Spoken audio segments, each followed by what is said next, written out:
हम कई बार कहते हैं अगर हो सके, कभी कभी होता है कि बहुत तकलीफ है और नहीं हो रहा काम, बहुत दिनों से लगे हो नहीं हो रहा, हरा मूंग ले जाओ। मूंग के दाने तो रहते हैं घर में, केवल 31 मूंग के दाने लेकर जाइए, 31 चावल के दाने लेकर जाइए और 31 ही बेलपत्र लेकर जाइए। जिस दिन सोमवार की अष्टमी हो, कौन से दिन? सोमवार की अष्टमी हो, उस दिन शंकर जी के मंदिर में जाओ, 3 चीज लेकर जाओ, मूंग के दाने, चावल, बेलपत्र। चावल जो 31 लेकर गए हो, अपनी कामना कर कर शंकर जी की देहली पर रख दो, चौखट पर, कहीं पर भी एकांत में उसको रख दिया जाए। मूंग के जो दाने लेकर गए हो 31, वो नंदी के पास में, जो नंदी का पांव ऊंचा रहता है उस पांव के पास रख दीजिए। और जो 31 बेलपत्र लेकर गए हो, वो 31 बेलपत्र अशोक सुंदरी वाली जो जगह है, आपको पहले बताया है कथा में, अशोक सुंदरी जी का स्थान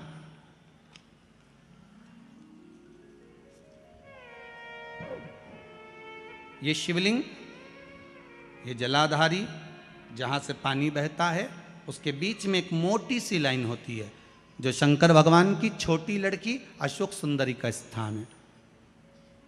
शिव जी के 13 बच्चे हैं, 13 बच्चे में सबसे छोटी लड़की अशोक सुंदरी यहीं पर विराजमान होती है, जहाँ से पानी नीचे गिरता है।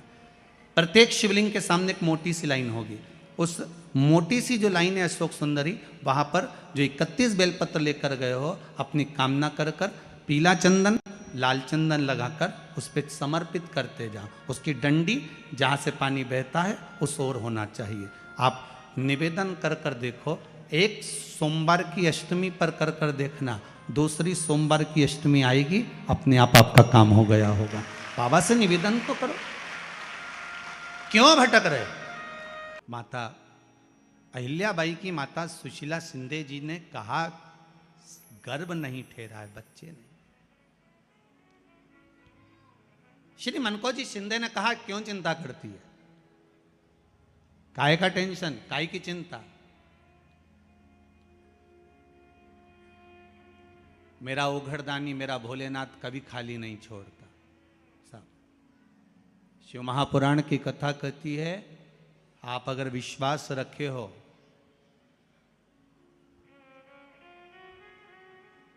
सफेद आंकड़े की जड़,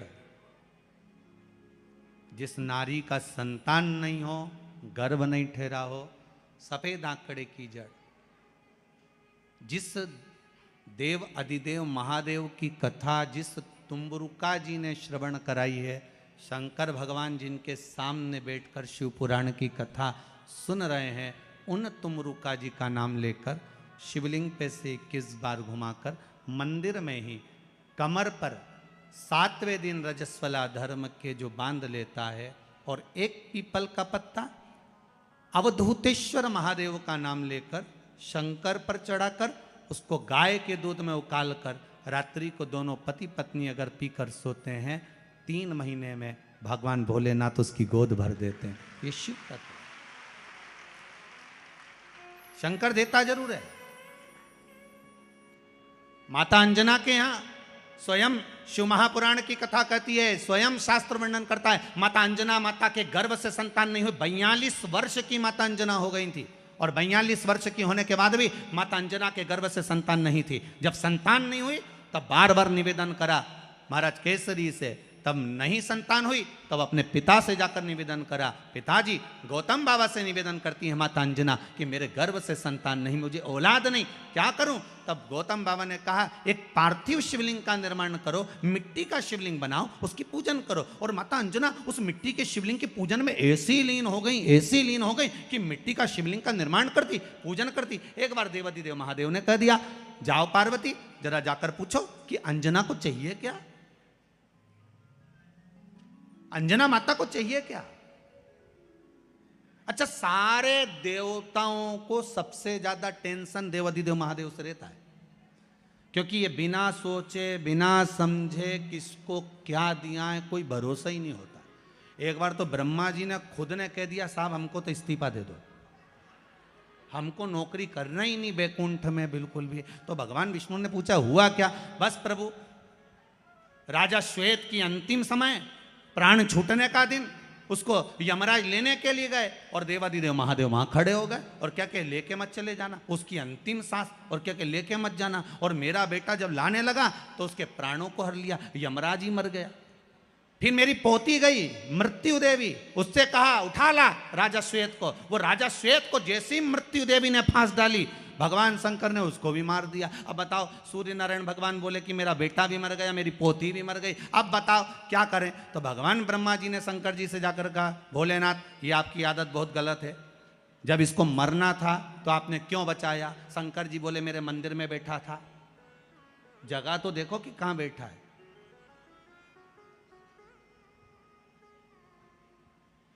ब्रह्मा जी ने भगवान विष्णु से कहा हमको ये काम नहीं करना, आप तो हमारा इस्तीफा स्वीकार करो। भगवान विष्णु ने शंकर जी से कहा भोलेनाथ जी अब इनके बेटे को, सूर्य नारायण के पुत्र को और पोती को जीवित करो। शंकर भगवान करे एक शर्त पर जीवित करूंगा, जहां मेरा भजन हो रहा हो, जहां मेरी कथा हो रही हो, अगर कोई महामृत्युंजय मंत्र का जाप कर रहा हो, श्री शिवाय नमस्तुभ्यम जप रहा हो, शंकर का पंचाक्षर मंत्र नमः शिवाय जप रहा हो, शंकर जी कहते हैं उस समय पर मृत्यु उसको ना घेरे। तो इतने में सूर्य नारायण भगवान कहते हैं शपथ लेता हूँ, संकल्प लेता हूँ, जहाँ आपका नाम होगा, अगर पर कोई मरने का भी समय आ गया तो पहले आपसे पूछा जाएगा उठा ले,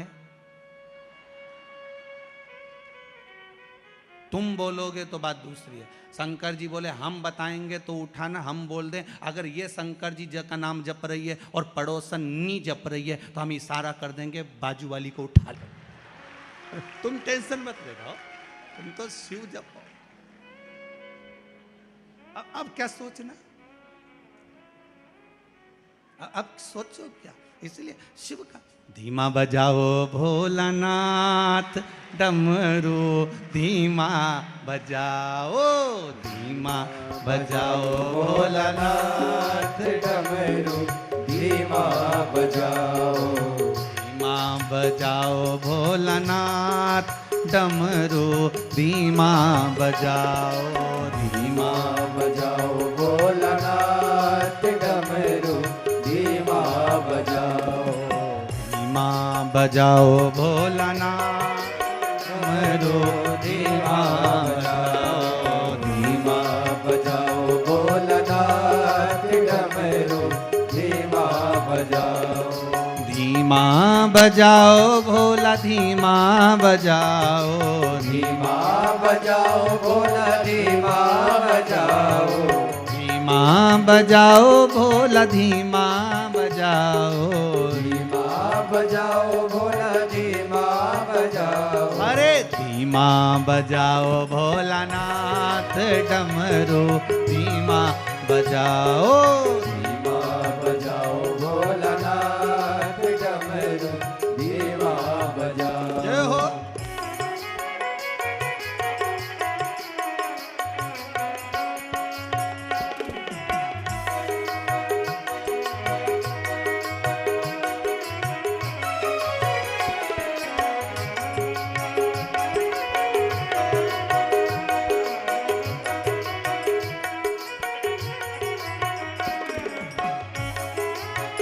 बड़े भाव काली सेवा देते हुए आनंद के साथ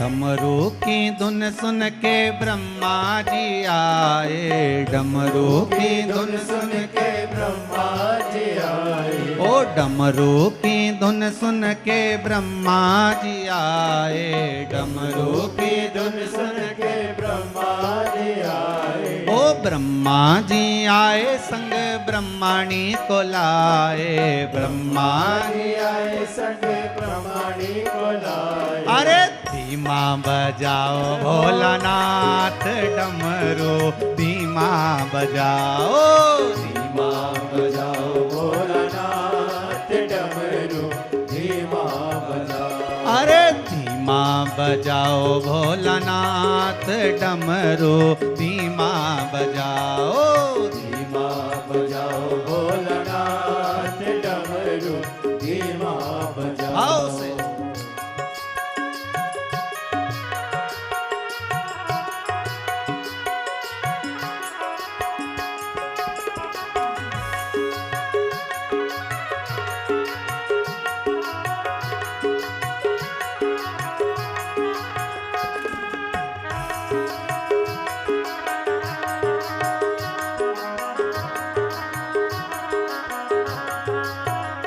शंभो।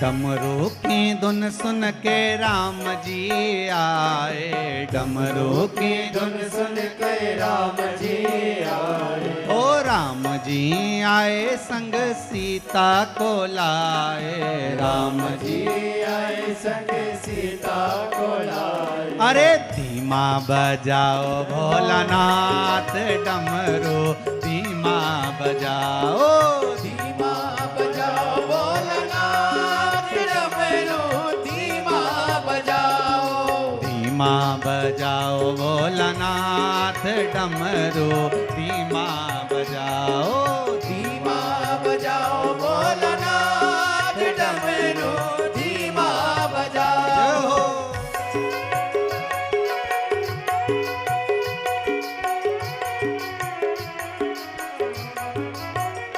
शंभो।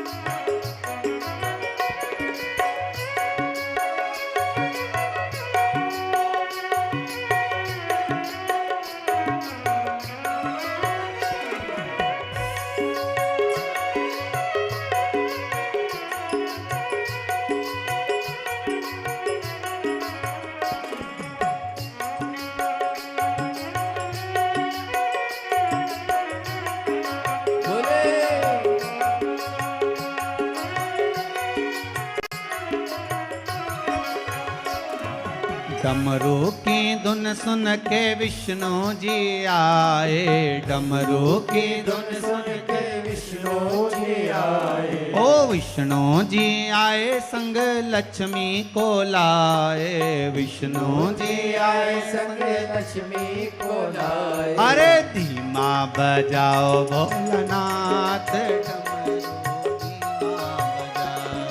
धीमा बजाओ भोलानाथ डमरू धीमा बजाओ। अरे बजाओ भोलानाथ डमरू धीमा बजाओ, धीमा बजाओ भोलानाथ डमरू धीमा बजाओ। हे धीमा बजाओ भोला धीमा बजाओ, धीमा बजाओ भोला धीमा बजाओ। ओ धीमा बजाओ भोला धीमा बजाओ, धीमा बजाओ भोला धीमा बजाओ। अरे धीमा बजाओ भोलानाथ डमरू धीमा बजाओ, धीमा बजाओ भोलानाथ डमरू धीमा बजाओ। अरे धीमा बजाओ भोलानाथ डमरू धीमा बजाओ, धीमा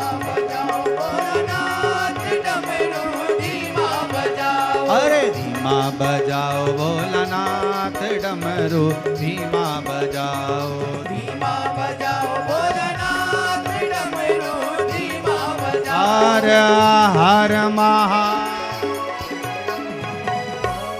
भगवान शिव से निवेदन करा है माने, और माता सुशीला जी शिंदे स्वयं मनको जी शिंदे जी से कह रही हैं कि गर्भ से संतान नहीं।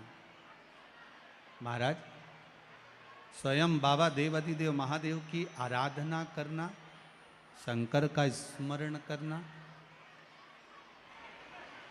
श्री मनको जी शिंदे जी ने एक बात बड़ी सुंदर कही है महाराज, वो आपके जीवन में भी उतरना चाहिए कि अगर ये शरीर उस परमात्मा ने दिया है तो उसका पालन करने वाला भी वही परमात्मा है, कोई दूसरा नहीं। महाराज जैसे बारंबार अपन सब कहते आए हैं ना, भोला सब दुख काटो, भोला सब दुख काटो,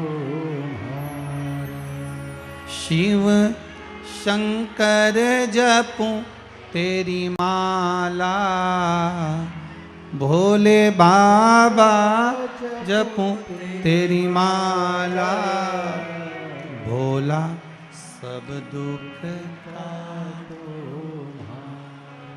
ओ भोला सब दुख काटो।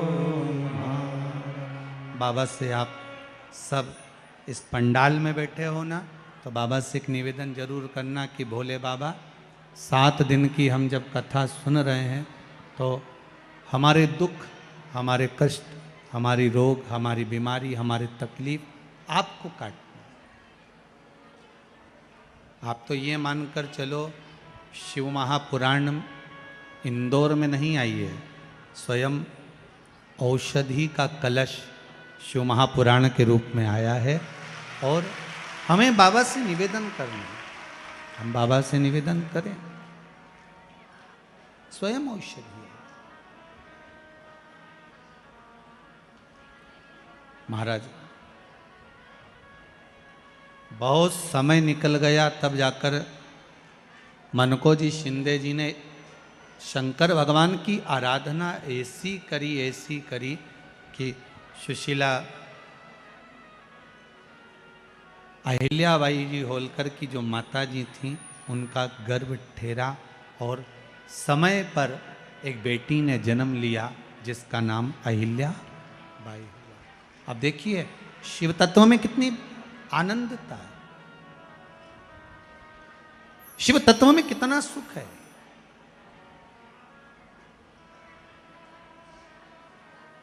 शिव तत्व में कितना एक आनंद समाया हुआ है, वो देखिए। अगर आप किसी एक लक्ष्य को पकड़कर, आप किसी एक लक्ष्य को साध कर भगवान की भक्ति में अगर डूबे हुए हो तो ये विश्वास मानकर चलिए कि भगवान उस कामना को पूर्ण करेंगे। आप लक्ष्य मानकर कर रहे हो, चाहे आप पशुपति व्रत कर रहे हो, चाहे आप शंकर भगवान पे 1 लोटा जल चढ़ा रहे हो, चाहे आप बेलपत्र चढ़ा रहे हो, चाहे 108 चावल के दाने समर्पित कर रहे हो, आप जो भी कर रहे हो शंकर जी के लिए, तो वो लक्ष्य मानकर अगर कर रहे हो तो शिव देगा जी, शिव प्रदान करेगा। महाराज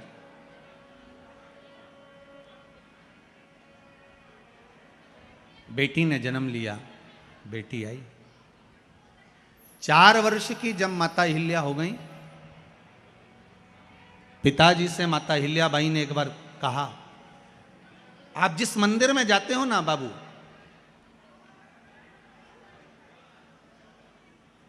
भाऊ आप जिस मंदिर में जाते हो ना उस मंदिर में मुझे भी जाना है। 4 वर्ष की छोटी सी कन्या अहिल्याबाई अपने पिता के साथ शिव मंदिर जा रही है। एक बात का विशेष ध्यान रखिएगा, अपने बच्चों को कार भले मत दो, क्योंकि कार दोगे तो बच्चे बेच कर खा जाएंगे, पर अपने बच्चों को संस्कार जरूर दो, कारों की लाइन लगा दो। अगर संस्कार होंगे तो कारों की लाइन लगा दो, आप उनको संस्कार जरूर, कार भले मत दीजिए। पर संस्कार देने का जरूर प्रयास करिएगा कि हम अपने बच्चों को ऐसा संस्कार दें कि बच्चे मंदिर में जाकर भगवान को एक लोटा जल चढ़ाएं या शिव मंदिर की आराधना कर रहे हैं, शंकर का मंत्र जप रहे हैं, भले कुछ नहीं करें, अगर मंदिर नहीं भी जा रहे तो कम से कम पंचाक्षर मंत्र जपें। अगर वो नहीं जप सकते तो श्री, अरे आधा क्यों बोल रहे, पहले हमारे साथ बोलो, श्री शिवाय नमस्तुभ्यम, श्री शिवाय नमस्तुभ्यम। इस मंत्र का जाप करते हैं। मंदिर नहीं जा रहे ना तो शिव तो जप सकते हैं, भगवान का मंत्र तो जप सकते हैं, मंत्र का स्मरण तो कर सकते हैं। एक माता जी ने लिखा है,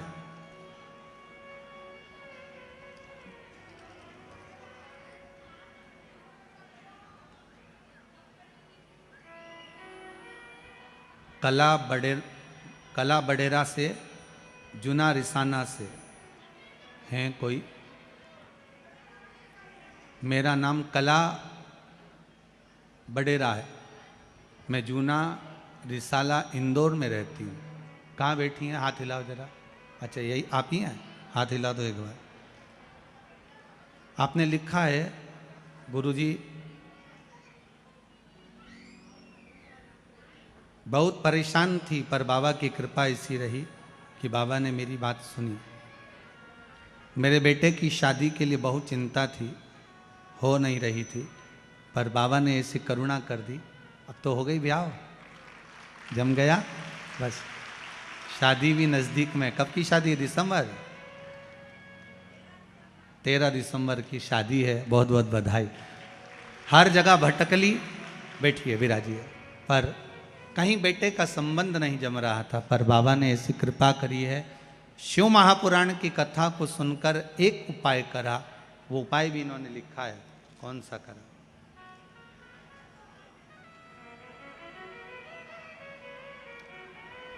देव उठनी एकादशी का जो उपाय आपने बताया था वो उपाय करा।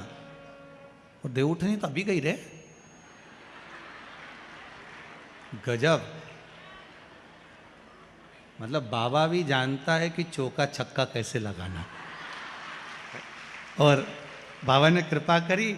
और योगेश सामन्ना देखो अभी देव उठनी गई है, समय भी ज़्यादा नहीं हुआ और बाबा ने कृपा करी। हम तो बाबा से यही निवेदन करेंगे, मेरा अपन तो इंदौर में है, इधर महाकाल बाबा, इधर ओमकारेश्वर बाबा। वो एक भजन है ना, इत महाकाल है उत है ओमकारेश्वर, और बीच में इंदौर बसा धीरे धीरे। अपन तो बाबा से यही विनती करें कि बीच में ये शिव गंगा चल रही है, ये शिव गंगा बह रही है, और किस्मत वाले हो, भाग्य वाले हो जो आप सब इस शिव महापुराण की कथा में गोता लगा रहे हो। और अपनी अड़ोसन पड़ोसन पीछे वाली दड़ोसन इनसे भी कह देना, मौका है सुन लो, जीवन का कोई भरोसा नहीं दादा, कब निपटी जा, कोई भरोसा बड़ा, क्या भरोसा है, कर लो भजन, फिर मौका मिले ना मिले, ये जीवन मिले ना मिले फिर कोई मालूम। अब 4 वर्ष की बेटी माहिल्याबाई अपने पिता के साथ मंदिर जाती है, शिव आराधना करती है, शंकर की आराधना। 4 वर्ष की कन्या जब मंदिर जाना प्रारंभ करी, तब मंदिर में जाते जाते शंकर के शिवलिंग का जो पूजन अर्चना भजन था, उसमें चित्त माता अहिल्याबाई का ऐसा लग गया कि पिता तो अपनी जगह पर हैं, पर अहिल्याबाई का मन शंकर के उस शिवलिंग में लग गया। शंकर का शिवलिंग,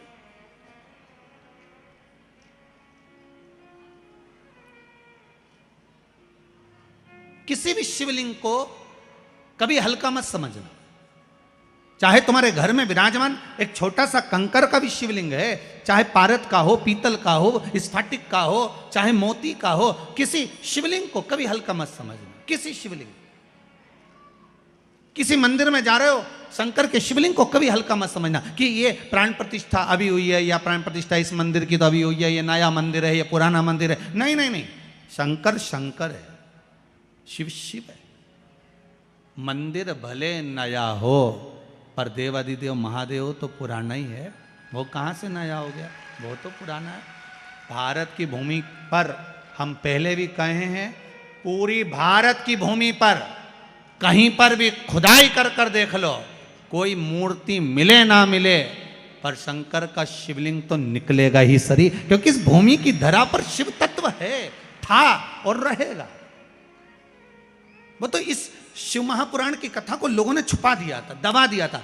इसको लोग बाँचते नहीं थे, इसको लोग सामने लाते नहीं थे। हाँ, रामायण भागवत सब होती थी, गीता आदि सब हुई, पर शिव पुराण को दबा दिया, इसको छुपा दिया, इसको बताया नहीं गया। पर इसके जब उपाय, इसका जो क्रम चालू हुआ, तो कई कई लोग आप लोगों के बीच में भी बैठे होंगे, ऐसे कई लोग बैठे होंगे जिन्होंने पशुपति व्रत करा होगा, ऐसे कई लोग बैठे होंगे जिन्होंने शंकर के उपाय करे होंगे, और केवल एक को नहीं, ना जाने कितनों को लाभ हुआ होगा, ये शंकर ही जानता। अगर शिव पुराण के उपाय आपने नहीं करे होते या शंकर की कथा में मन नहीं लगा होता, तो पहले दिन की कथा में इतने ढेर भरे कभी नहीं आते तुम। तो अगर शिव तत्व में तुम्हारा चित्त नहीं होता तो पहले दिन की कथा में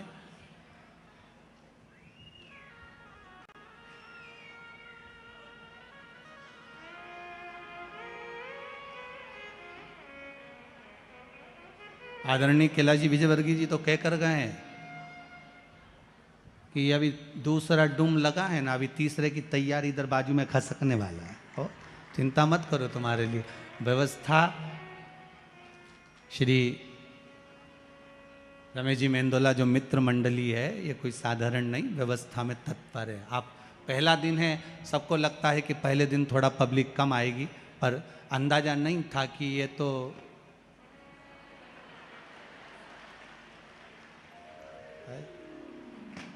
अब अंदाजा हो गया कि ये सब पगले हैं।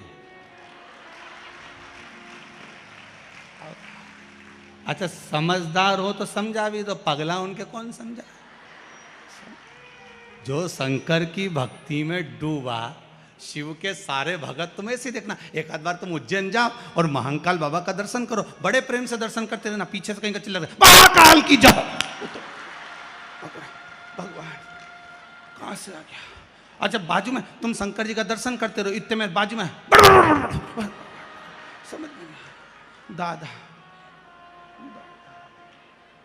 समझ। अच्छा, अपन उनका मुंह देखो, वो अपना मुंह देखे, महाकाल जी इन दोनों को देखे कि कितना जोरदार जोरदार पगला आया है। मेरे ही है, जैसे भी है, मेरे अपने हैं। महादेव को भी लगता है। एक बार जब दक्ष प्रजापति का सिर कट गया, अग्नि में गिर गया, अग्नि में शीश गिरा, अब देवता कह रहे कि इनको जीवित करो। शंकर जी बोले कोई जीवित हो, अग्नि में सिर गिर गया, अब कहां से जीवित होगा, तो इसको बकरे का मुंह लगा दो। तो अपने ससुर को बकरे का मुंह लगा दिया। अब बकरा कोई हिंदी बोले कि अंग्रेजी बोले। अब इंदौर का भी बकरा नहीं था कि मालवा बोल ले, मालवी, तो वो कहीं ना हिंदी बोले, ना अंग्रेजी बोले, ना मालवी बोले। अब बकरा तो कैसे बोले,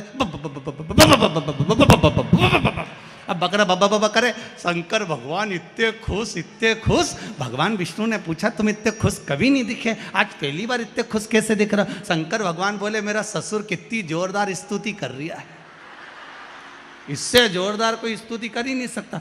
तो क्या ये बब्बा बब्बा कर रहा बकरा है, ऐसा तो बोलेगा ही सही। तो भगवान विष्णु वाले भले कुछ भी बोल रहा है, पर मुझे तो लग रहा है कि मेरी स्तुति कर रहा है। शंकर जी ने कह दिया मेरे मंदिर में आकर जो भी बम बम बम बम बोलेगा मैं समझ जाऊंगा मेरा ससुरा किया।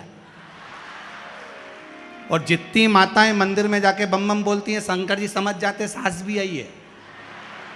तो तुम चिंता मत करो, तुम तो बम बम बोले, बस बाबा से अपने मन की बात कहते रहो, बाबा आपकी मन की बात सुनता रहेगा, आपके मनोरथ पूर्ण करता रहेगा। 4 वर्ष की कन्या मां अहिल्याबाई शिव की आराधना में डूब गई। छोटा सा शिवलिंग पिताजी ने लाकर दे दिया, और उस शिवलिंग की आराधना में माता अहिल्याबाई जो डूबी। 8 वर्ष की माता अहिल्याबाई एक दिन शंकर के मंदिर में झाड़ू लगा रही थी, बुआरी लगा रही थी। शिव मंदिर में बुआरी लगा रही, और शिव मंदिर में जब झाड़ू लगा रही, बुआरी लगा रही हैं महाराज, उसी समय पर शिव मंदिर की भक्ति में जब अहिल्याबाई इतनी डूब गई कि उनको भान नहीं कि कौन आ रहा है कौन जा रहा है। वहीं से मल्हार राव जी होलकर, जो इस मालवा के राजा थे, यहां से निकल कर जा रहे थे पुणे के लिए। गांव में रुके थे अहिल्याबाई के। 8 वर्ष की लड़की जब मंदिर में पोछा और झाड़ू कर रही थी तो मल्हार राव होलकर जी को लगा कि ये मेरे बेटे के लिए, खंडेराव के लिए ये श्रेष्ठ रहेगी। और उसी समय पर एक साधारण से घर की बेटी, जिसके यहाँ 2 समय का भोजन समय पे मिल जाए, बहुत बड़ी बात थी। शिव की कृपा देखिए जरा। कई लोग पूछते हैं महाराज जी आप बोलते हो कथा में कि जो दूर मंदिर है वहां जाकर झाड़ू लगाओ पोछा लगाओ, झाड़ू लगाओ पोछा लगाओ, उसका फल क्या है? इंदौर की इस माँ अहिल्या शिव महापुराण की कथा में सुन लेना। माता अहिल्या ने 4 वर्ष की आयु से लेकर 8 वर्ष तक की आयु में शंकर जी के मंदिर में झाड़ू और पोछा अपने मन से, कोई तनख्वाह नहीं, मन से सेवा करी। तो मिला क्या? एक साधारण से घर की बेटी मालवा की राजमाता बन गई।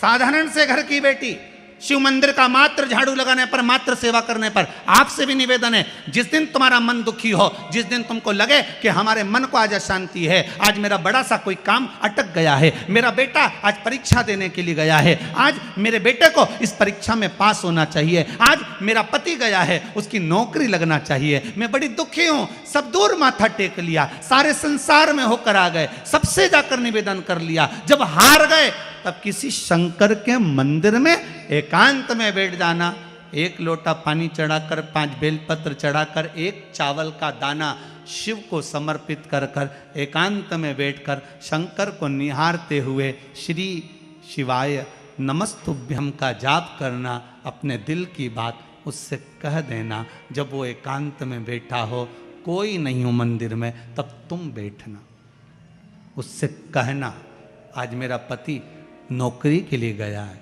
मैं जानती हूं कि मैं हो सकता है पाप कर्म कराओ, पूर्व में क्या क्या करा अपने को क्या मालूम, हो सकता है मेरा पति भी पूर्व में कोई कर्म विकार करा होगा, सारे जगत में धक्के खा लिया, सारे दुनिया भर में घूम कर आ गए, पर मेरे बाबा अब कहीं पर नहीं जाऊंगी, आखिरी है तू और तेरा द्वार, अब नहीं छोड़ूंगी। और उस बाबा से निवेदन कर कर जाना।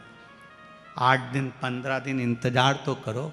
उस बाबा से बोलने के बाद, एक टेबलेट भी खाते हो तो थोड़ी देर बाद असर करती है, तो थोड़ा इंतजार तो करो उसको बोलने के बाद, भटकना मती। उसके दरवाजे पर जाने के बाद भी अगर काम नहीं हो तो समझ लेना कि हमारा कर्म कुछ ज़्यादा गड़बड़ होगा लगा है, अभी समय लगेगा। भटकना मती, नहीं तो इनके छोड़ के दुनिया के लोग तो बड़े भटकते हैं। पहले राम जी के पास चले जाएं, राम जी से काम नहीं बने, हनुमान जी के पास चले जाएं, हनुमान जी से काम नहीं बने, ठाकुर जी के पास चले जाएं, ठाकुर जी से काम नहीं बने, शंकर जी के पास चले जाएं, शंकर जी से काम नहीं बने, तो कहीं दूसरी जगह चले जाएं। मैं नाम नहीं लूँगा, तुम समझ जाओ। कोई दूसरे धर्म में प्रवेश कर जाते हैं, कोई हिंदू धर्म को छोड़कर दूसरा धर्म अपना लेता है। क्यों? देवता नहीं सुन रहे तो दूसरा धर्म अपना लिया।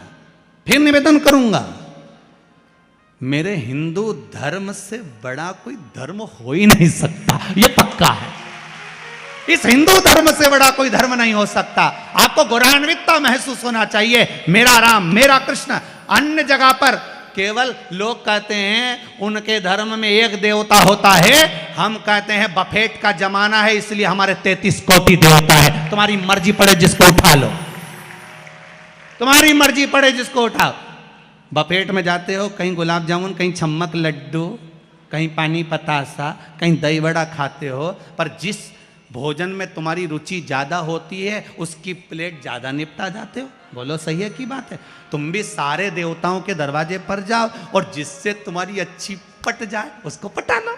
33 कोटि देवता में एक है, चाहे राम कृष्ण शिव भवानी जगदम्बा दुर्गा, जो तुम्हारे चित्तवृत्ति में आए उसको रिझाओ, उससे लगन लगाओ, उससे दृष्टि मिलाओ। और उससे जाकर अपने दिल की बात कहो। जब शंकर से दिल की बात कहोगे, पक्का है वो सुनेगा। आप उससे निवेदन करेंगे, प्राप्त होगा। शिव तत्व में जो सुख है वो सुख कहीं नहीं।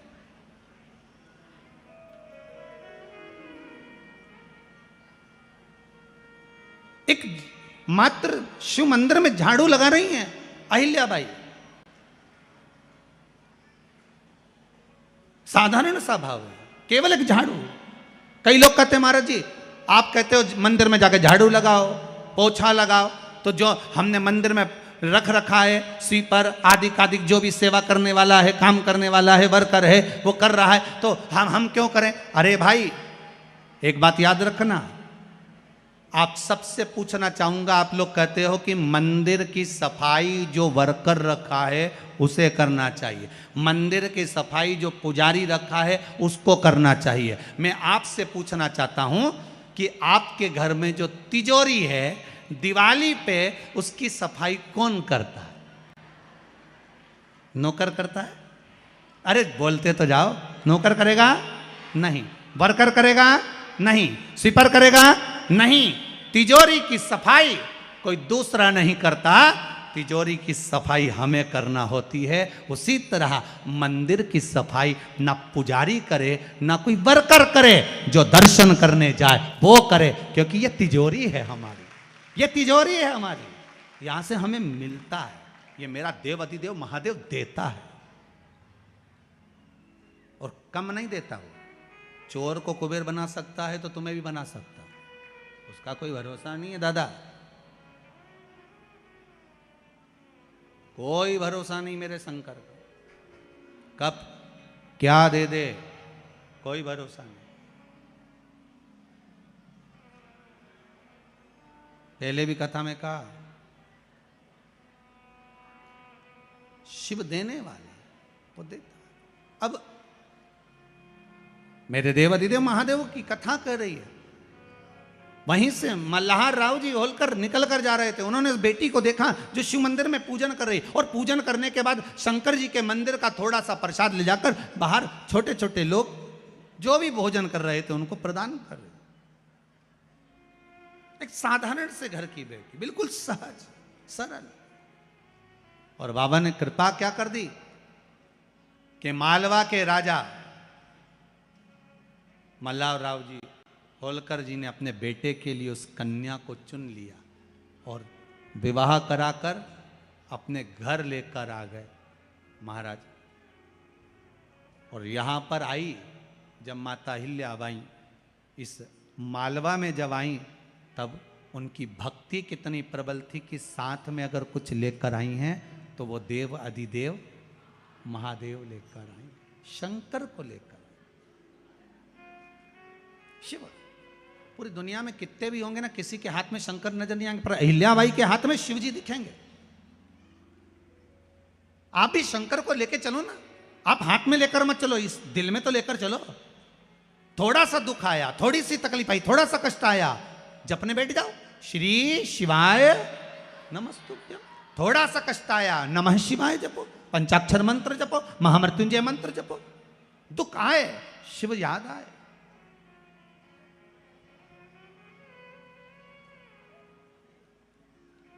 जैसे देवराज नाम का ब्राह्मण चोरी कर कर लाता, मंदिर में गया, कभी भगवान के मंदिर नहीं गया, पर आज शरीर में जब ताप आया शिव मंदिर में पहुंच गया। और देवराज नाम का ब्राह्मण जब मंदिर के अंदर गया, वहां शिव महापुराण की कथा चल रही थी, थोड़ी देर की, एक क्षण की, एक पल की कथा सुन ली, और कथा सुनी, चित्तवृत्ति में बैठी। उसके बाद में जो प्राण छूटे, प्राण छूटने के बाद देवराज नाम का ब्राह्मण जब मरा, प्राण छूटे, उसको कोई चोरी करने वाला, कपट करने वाला, छल करने वाला, बेईमानी करने वाला, इसको तो नरक जाना था, पर इसको लेने भी कौन आया? देव अधिदेव महादेव नंदी लेकर आए इसको लेने के लिए। तो पार्वती जी ने पूछ लिया, भोले बाबा सुनो तो, ये तो पापी है, इसने पाप करा है, चोरी करी है, छल करा, बेईमानी करी, कपट करी, और आप इसको नंदी पर लेकर जा रहे हो, क्यों? शंकर भगवान कहते हैं पार्वती, ये देवराज नाम का ब्राह्मण जिसने चोरी करी है, शंकर जी के मंदिर में जाकर थोड़ी सी कथा सुन ली है, कथा सुनकर जहां ये प्राण त्याग रहा है वहां पर बेलपत्री का वृक्ष है, उस वृक्ष के नीचे मरा है, इसलिए कैलाश जाएगा, ये कहीं नरक नहीं जाएगा, ये कैलाश की होगा, ये बेलपत्री के वृक्ष के नीचे मरा, बेल के वृक्ष के नीचे गया, इसलिए ये कैलाश जाएगा। आज भी नियम है, कोई मरता है उसको लेकर जाते हैं, राम नाम सत्य बोलते लेकर जाते हैं, शमशान में जाने पर एक जगह पर उसको विश्राम दिया जाता है। इधर देते कि नहीं देते? इंदौर में देते हैं। एक जगह पर विश्राम दिया जाता है, अर्थी को उतारा जाता है, उतारा करा जाता है, यहाँ उतारो, यहाँ विश्राम दे दो। तो बच्चे पूछते हैं, पापा यहाँ पर ये दादाजी को क्यों उतारा, यहाँ बीच रास्ते में इनको क्यों रोका? तो कहा बेटा यहाँ उतारना पड़ता है। पर बच्चों को ये नहीं बता पाए कि यहाँ उतारा क्यों जाता है, क्योंकि शिव महापुराण में लिखा है कि देवराज नाम के ब्राह्मण के जहां प्राण छूटे थे वहां बेलपत्री का वृक्ष था, इसलिए हिंदू धर्म में रीति है शमशान में ले जाने से पहले कहीं पर बेलपत्री का अगर पेड़ होता था तो उसके नीचे थोड़ी देर अर्थी को रख दिया जाता था कि बेलपत्री की छांव पड़ेगी तो ये जीवात्मा नरक नहीं भोगेगी, शंकर के धाम चली जाएगी, फिर ये सुख भोगने वाली, नरक नहीं, इसको सुख का अनुभव होगा, इसको सुख की प्राप्ति होगी।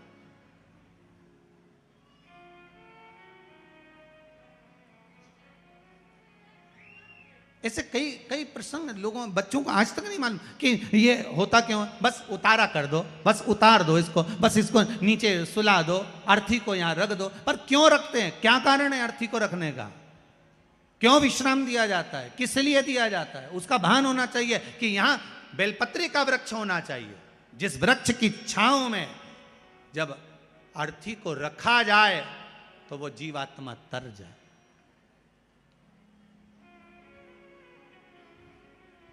कई लोग कहते हैं गुरुदेव, कई लोग तो कहते हैं कि जब व्यक्ति मरता है तो उसकी आत्मा तो चली जाती है परमात्मा की ओर, फिर उसका लाभ क्या हुआ नीचे रखने का। गरुड़ पुराण कहती है जब किसी के प्राण छूटते हैं, छूटने के बाद उस जीव आत्मा को 10 दिन तक घर की अटारी पर रखा जाता है। कितने दिन रखते हैं? 10 दिन घर की अटारी पर रखकर उस जीवात्मा को दिखाया जाता है कि तेरे परिवार वाले रो रहे कि नहीं रो रहे, भोजन कर रहे कि नहीं कर रहे, तुझे याद कर रहे कि नहीं कर रहे, उस जीवात्मा को दिखाया जाता है। जब किसी के प्राण छूटते हैं वो जीवात्मा शमशान के विश्राम स्थल तक, कौन से स्थान तक, जहां अर्थी को उतारा गया है उस स्थान तक घर से जीवात्मा वहां तक जाती है। विश्राम स्थल के बाद में शंकर भगवान उसको संभालते हैं, जीवात्मा वापिस उसकी अटारी पर आ जाती है। 10 दिन तक गरुड़ पुराण कहती है 10 दिन तक जीवात्मा अटारी पर रहती है। कितने दिन रहती है? 10 दिन। और 10 दिन के बाद में जब जीवात्मा चली जाती है तब जाकर फिर लोग अपना अपना क्रम करते हैं। इसीलिए तो 10वें दिन वो कहते हैं ना, वो घाट पे जाके होता है। क्या होता है? घाटे का काम। घाटे का काम नहीं है, जो मरा उसको घाटा ज्यादा लगा, इसलिए उसको कहा घाटे का काम है। बेचारा इतना फ्रिज, कूलर, वॉशिंग मशीन सब छोड़ छुड़ा के चला गया, कितना घाटा लगा होगा। उसकी एफडी पूरी पड़ी की पड़ी रह गई, बैंक में जमा की जमा रह गया, और वो जीवात्मा चली गई, चली गई।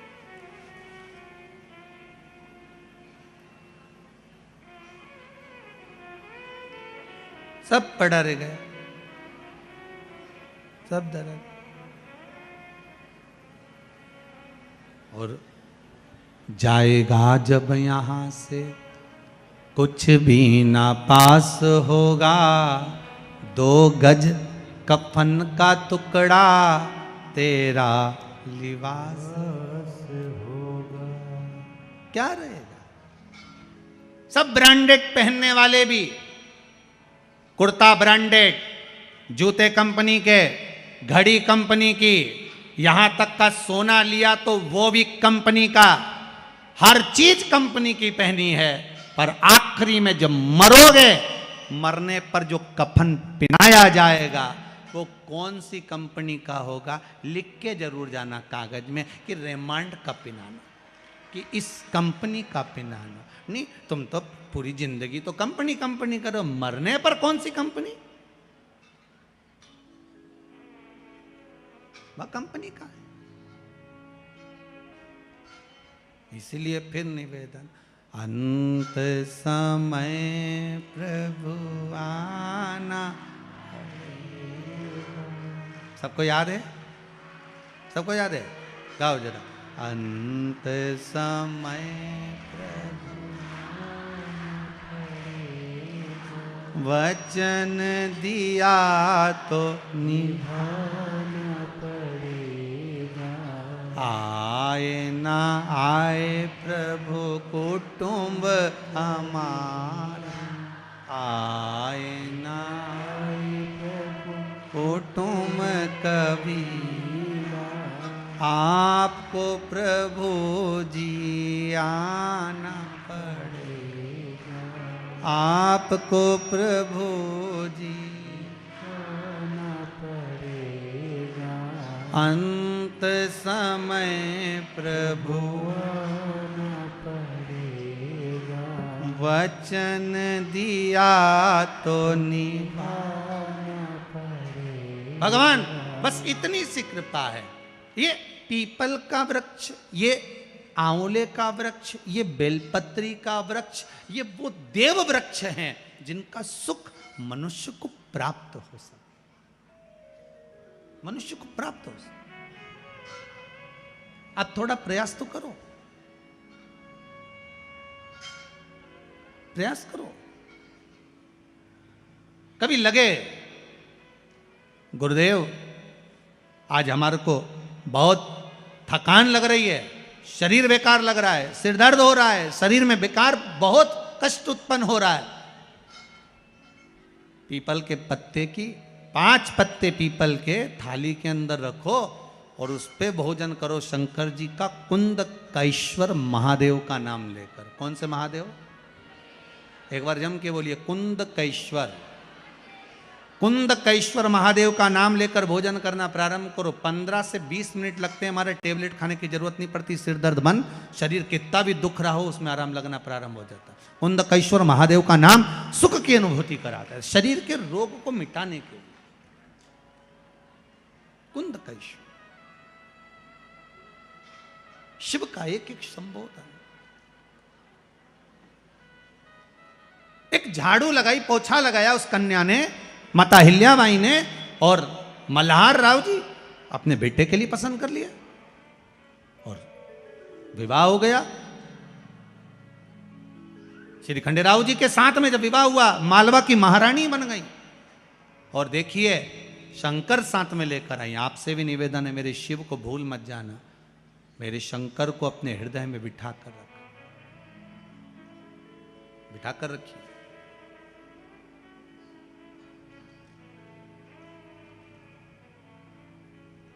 गुरुजी ये कथा तो हमको याद रहती नहीं है, सुनने का फायदा क्या है? हम कहते हैं 6 महीने पहले जो खाया, 6 महीने पहले जो खाया,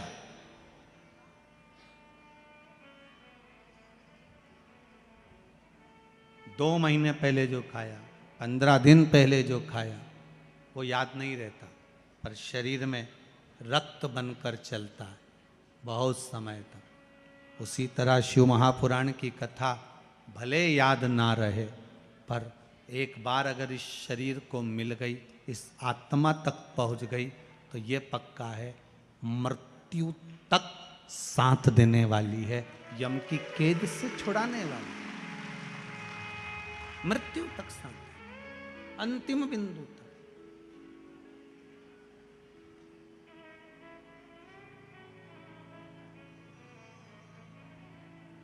देवराज ब्राह्मण, चोरी करने वाला ब्राह्मण, वो देवराज जो चोरी कर कर धन लाया था। हाँ, होता है कभी कभी योग संजोग होता है,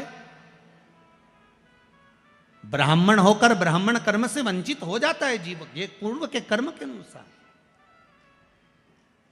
इसलिए आपको बार बार कहते हैं, मत बुरे कर्म कर बंदे वरना पछताएगा, भगवान की आंखों से तू बच नहीं पाएगा, तू बच नहीं। इसीलिए बार बार कहते हैं, तेरा क्या होगा रे कालिया, होगा क्या, कब तक बचेगा और किससे बचेगा? शंभू से बचना, कौन जाने।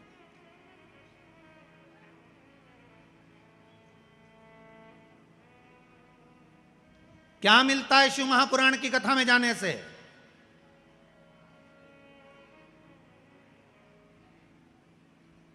क्या प्राप्त होता है शिव महापुराण की कथा में जाने से? अरे गुरुजी, आप कहते हो शिव पुराण की कथा में जाओ, हमारी तो चप्पल चली गई। क्या मिलता है शिव पुराण की कथा में जाने से? कोई कहेगा हमारा कोई सामान चले गया। हम तो आपसे हाथ जोड़कर निवेदन करते हैं, पहले भी करा, कुबेरेश्वर महादेव की कथा में आपको बोला था कि जितने लोग कथा सुनने आओ, कोई भी सोना चांदी की रकम लेके मत आओ। यहाँ आओ तो लेकर मत आओ, यहाँ आओ तो मेरे ओघड़ दानी मेरे शंकर का आशीर्वाद लेकर जाओ। तुम्हारे सोना और चांदी से महत्वता नहीं। क्या मिलता है शिव पुराण की कथा में जाने से? क्या होगा शंकर की कथा में जाने से? क्या मिलेगा हमें शिव महापुराण की कथा में जाने से?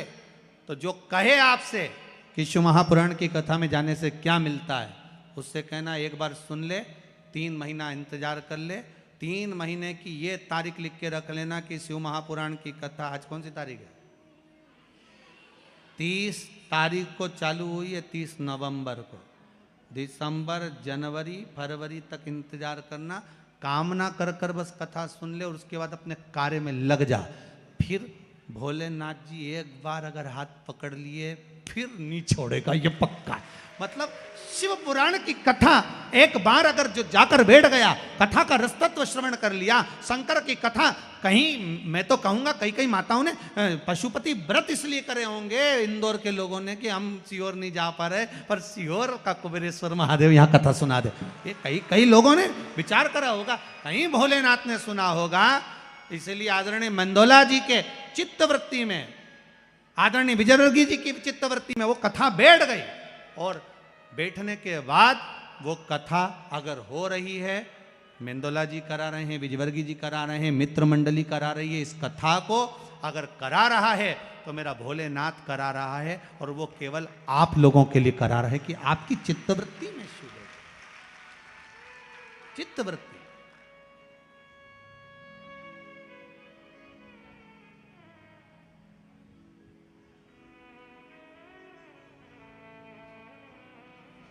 कथा कराने वाला भी कोई साधारण ही है महाराज।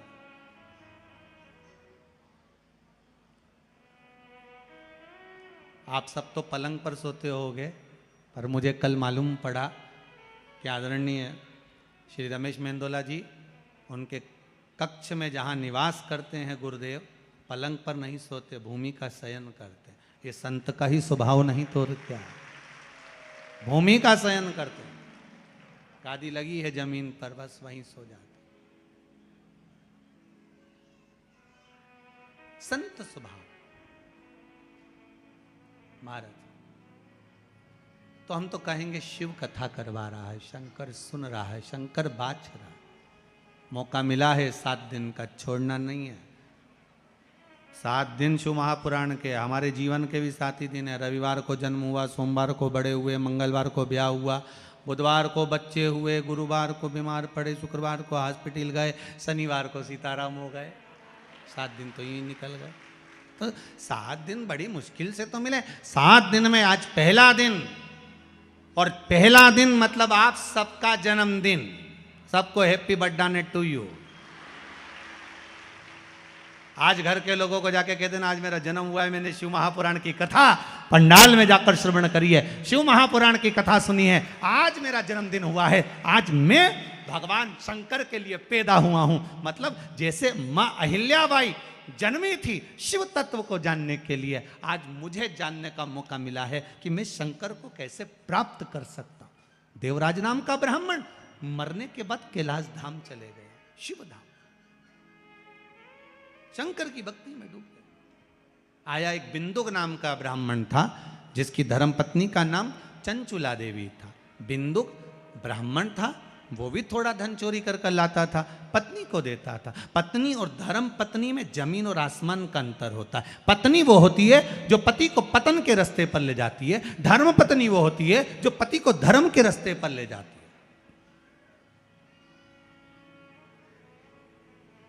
पति को धर्म के पथ पर लेकर जा रहे।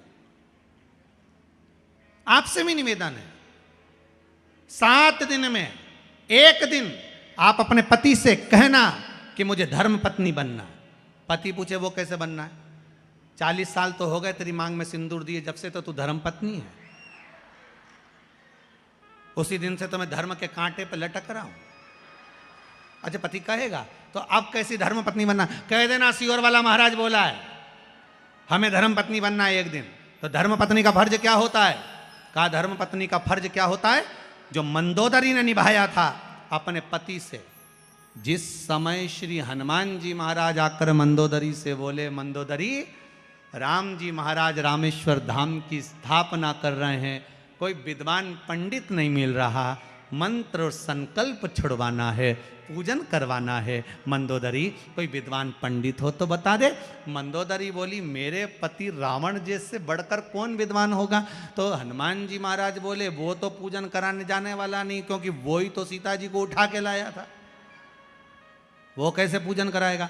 मंदोदरी बोली मैं भी धर्म पत्नी हूं, को भगवान के दरवाजे तक तो भेज के रहूंगी। और मंदोदरी पहुंच गई। चोटी करती करती करती करती, पहले माताएं वो 3 चोटी में 3 अलग अलग भाग होते थे, उसको गुत्ती गुत्ती गई। माताएं वो चोटी धीरे धीरे क्यों गुत्ती थी? क्योंकि वो सोचती रहती थी कि इसका करना क्या है। 3 सोचती, एंटीना है सिग्नल, सोचती सोचती जा रही कि इसका करना। तो मंदोदरी सोचती सोचती गई। होता है एक बार, कहाँ की बात है महाराज जी, एक बार किसी भाई ने किसी बाबा जी ने उससे पूछ लिया एक पंडित जी से, क्यों पंडित जी तुम इतनी बड़ी बड़ी पुराण बाजते हो, इतना बड़ा बड़ा ज्ञान कहाँ से लेकर आते हो?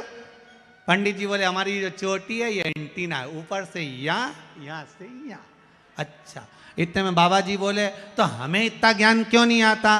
पंडित जी बोले तुम्हारे एंटीने से आता तो है, पर अर्थिंग के तार से नीचा चले जाता, तो बचता कुछ नहीं। तो इतने में मंदोदरी बोली मैं भी ये धर्म पत्नी हूँ, धर्म पत्नी का फर्ज अदा करूंगी। और मंदोदरी लंकाधिपति रावण के पास पहुंच गई। और पहुंचते से ही मंदोदरी ने कहा स्वामी स्वामी। रावण बोला हम लंकेश हैं। अच्छा, रावण की सबसे बड़ी प्रॉब्लम ही एक ही थी, हमेशा एक ही बात बोलता था हम लंकेश। अच्छा, सबको मालूम है कि तुम लंकेश हो, बोलने की क्या जरूरत, पर फिर भी बोलता था। बोला क्या बात है?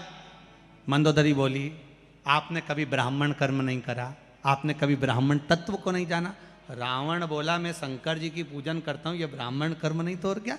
मैं त्रिपुंड धारण करता हूं, ये ब्राह्मण कर्म नहीं तो और क्या? मैं यज्ञोपवीत पहनता हूं, ये ब्राह्मण कर्म नहीं तो और क्या? मैं शिव की आराधना करता हूं, ये ब्राह्मण कर्म नहीं तो और क्या है?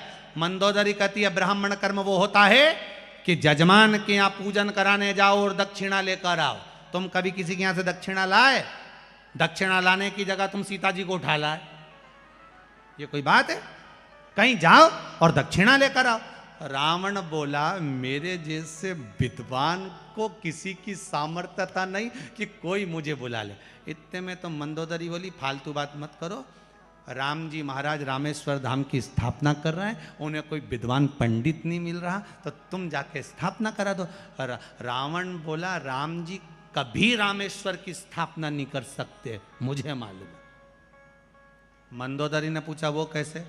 रावण बोला राम जी की धर्मपत्नी तो लंका में, अकेले स्थापना करेंगे कैसे? तुम बताओ। मंदोदरी ने विचार करा, बिल्कुल सही बोल रहा है। मंदोदरी ने नीचे की जो चोटी थी ना उसको कंगा से झड़ा ली। इसलिए माताएं आज भी जो नीचे का भाग बचता है ना उसको झड़ा लेती है। मंदोदरी ने नीचे का भाग झड़ाया कि अकल की बात तो की ये पति ने, अब समझ में ये नहीं आ रहा करना क्या, और ये सीता को लेके जाएगा नहीं, फिर भी झड़ाया है तो ऐसे ही नहीं झड़ाया। तो इन्हें कह दिया स्वामी आप तो विद्वान ब्राह्मण हो, अगर सीता आपके पास में है तो आपका फर्ज है, आप गुरु बनकर पंडित बनकर विद्वान बनकर जा रहे हो, गठजोड़ा बांधकर आपको बिठाना चाहिए। एक काम करो आप आगे आगे चलो, मैं मंदोदरी सीता जी को लेकर चलती हूँ। तो सीता नहीं जाएगी, मंदोदरी ने कहा चिंता मत करो मैं हनुमान जी को बुला लेती हूँ। रावण बोला हनुमान जिसने आग लगाई थी?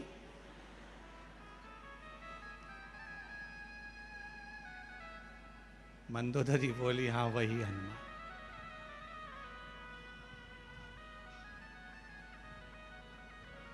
वही हनुमान। अब ठीक है बुलाओ।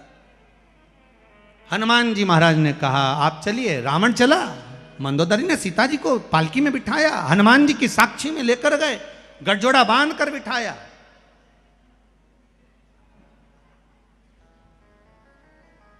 रावण ने पूजन करवाई, पूजन पूरी हो गई।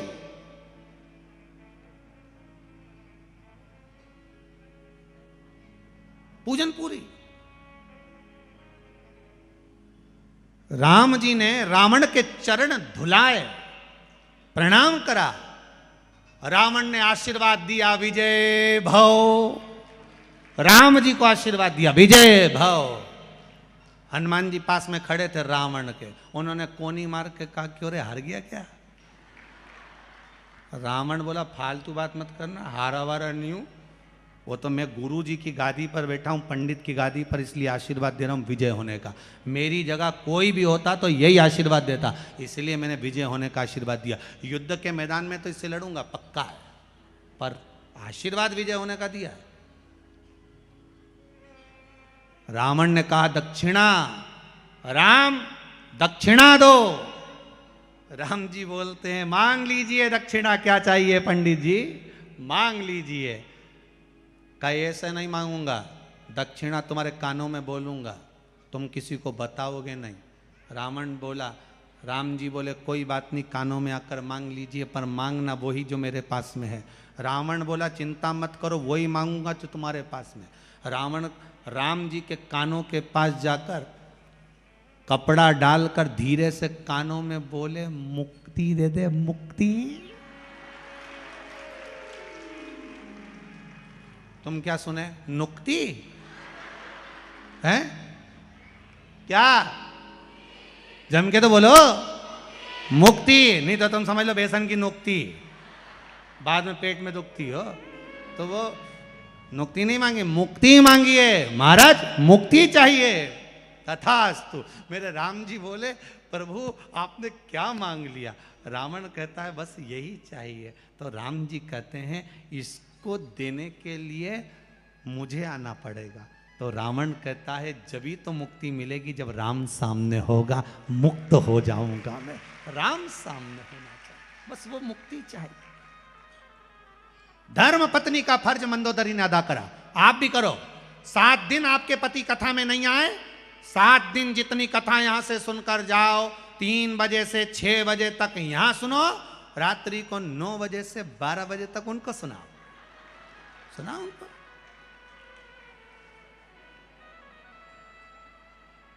उनके नींद आए तो कहना मैं चाय बना के लाई, थोड़ी देर पांव दबा दबा कर सुनाओ, पर सुनाओ। सीहोर वाले महाराज ने कथा सुनाई थी, आज ये बोला था। एक बार हमको याद है, यही इंदौर की बात, पहले एक बार जब कथा करने आए तो बहुत पहले की बात है, तो वहाँ कथा करने जब पहुँचे तो एक माता ने कहा गुरुजी आज मेरा पति भी कथा में आया है। हमने कहा कहाँ है? तो क्या वो है। हमने उससे पूछा भाई तो इतने दिन तक तो कथा में नहीं आया, 3 दिन निकल गया, आज 4थे दिन कैसे आया? उसने कहा गुरुजी रात को 9 से 12 सुनने से अच्छा है दिन में 3 से 6 सुन लूँ। तो मुझे विश्वास, आप तो कथा कहो, सुना, सुनो, कथा सुनो। और अगर रात को कथा ना सुने 7 दिन में 1 दिन ऐसा बनाना, अपने पति से कहना तुम 6 दिन कमाई कर लो पर 7वें दिन 1 दिन तुम्हें शिव महापुराण की कथा में मेरे साथ चलकर बैठना है, कथा सुनना है तुमको। चलो मेरे साथ कथा सुनने चलो, 1 दिन चलो मेरे साथ। पत्नी वो होती है जो पति को पतन के रास्ते पर ले जाती है, शॉपिंग मॉल ले जाती है, पर धर्म पत्नी वो होती है जो पति को शिव महापुराण तक लेकर आती है। वो धर्म पत्नी लेकर चलो कथा सुनने चलो। नहीं सुन सकते टीवी पर सुनो, नहीं सुन सकते मोबाइल पर सुनो, फेसबुक यूट्यूब पर श्रवण करो, पर कथा सुनो। और सबसे बड़ी बात तो ये है, आस्था भजन पर कथा 3 बजे से 6 बजे तक आ रही है, और आस्था चैनल पर रात्रि को 10 बजे से 1 बजे तक आ रही है। 2 टाइम आ रही, सुनो पर सुनो, कथा का रस स्वादन करिए, अपने जीवन में आनंद की अनुभूति करिए, उस तत्व को उतारिए। अब कथा तुम इसलिए मत सुनना कि हमारा फोटो आया कि नहीं आया। रात को बैठी रहना टीवी के सामने, हो मैं तो दिखी ही नहीं। कल कथा में जाऊंगी ना तो जहां स्टेज बना ना उसके बिल्कुल बाजू में बैठूंगी, रस्सी के पास। और ये रामेती बाई है ना, ये पास में बैठ जाती है, ये इसके पास नहीं बैठोगी, इसी इसका है, मेरा तो है ही नहीं। तुम बैठ, मैं जाके बैठूंगा, नहीं बैठू जा। तो कथा का रस तत्व बड़ा आनंदित है साहब। शिव महापुराण की कथा मस्त होकर, आनंदित होकर, रस तत्व को ग्रहण करने वाली, आनंद लेकर सुनी। अब और शिव महापुराण की कथा में कभी रोके नहीं सुनना, जरा सी बात में रोके, हम तो बड़े दुखी हैं, हम तो बड़े दुखी हैं, क्या रोना। शंकर की कथा में आयो, आखिरी में आनंद के पास, शिव के पास, वहां तो केवल निवेदन करो कि मैं कथा सुनना। चंचुला देवी जितना कमा कर पति लाता था, बिंदु जितना चोरी कर कर लाता था, जितना धन लेकर आता था, वो धन कभी कभी नहीं, चंचुला ने उसको सत्कर्म में लगाया ही। पर आपसे निवेदन है, जो पति कमाई कर कर लाए उसका एक अंश, एक भाग कहीं धर्म में, कहीं पुण्य में, कहीं सत्कर्म में लगाओ। बिंदु चोरी का धन ला रहा था, दीवार पर से नीचे कूदा, पानी में गिर गया, मर गया। शिव महापुराण की कथा कहती है 3 तरह से मरे हुए व्यक्ति का मोक्ष नहीं है। 3 तरह से मरे हुए व्यक्ति को मुक्ति नहीं है। पहला, पानी में डूबकर मरा हुआ। दूसरा, सर्प के डसे से मरा हुआ। तीसरा, स्त्री के हाथ से, नारी के हाथ से मरा हुआ।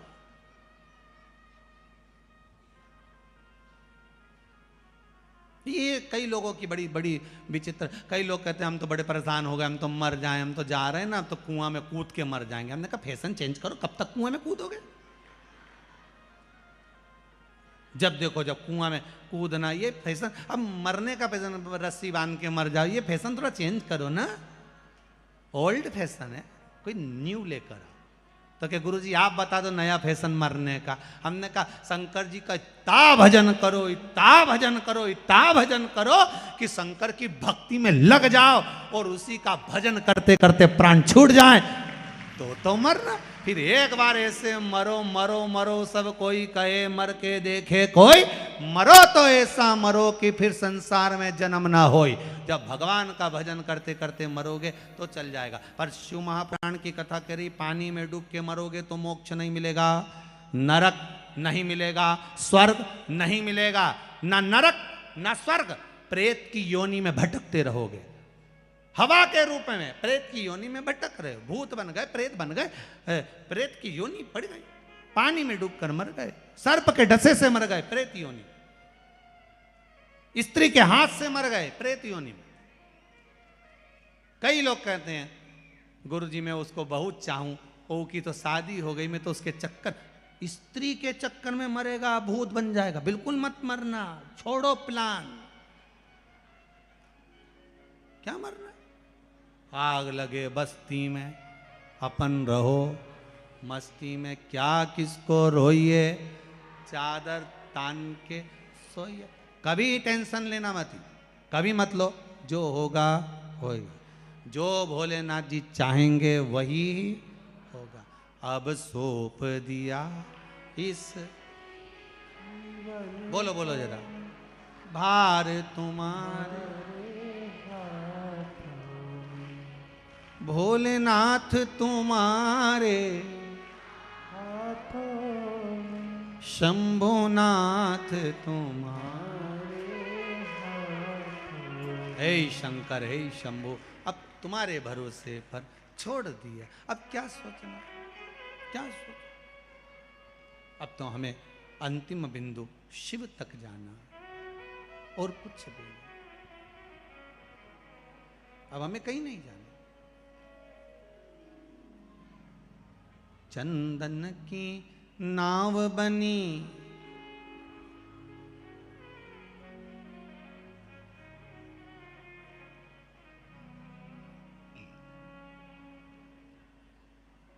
जाना है हमको कैलाश, ओ भोले बाबा जाना।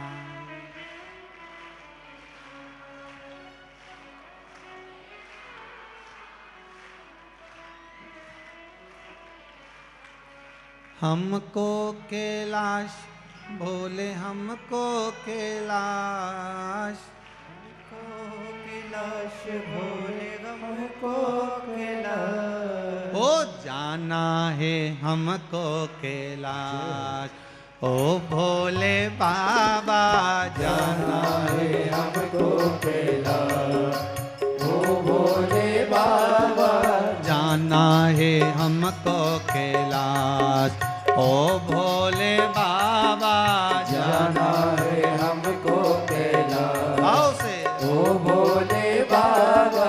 काहे की नैया बनी कौन खिवैया, काहे की नैया बनी कौन खिवैया, काहे की नैया बनी कौन खिवैया, काहे की नैया बनी कौन खिवैया। अरे कौन लगा देगा पार, ओ भोले बाबा जाना है हमको कैलाश, ओ भोले बाबा जाना है हमको कैलाश, ओ भोले बाबा जाना है हमको कैलाश, ओ भोले बाबा।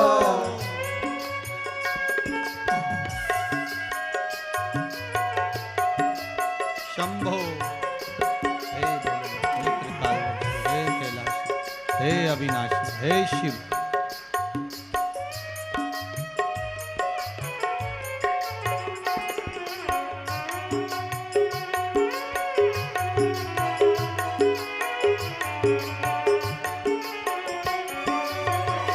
जय हो।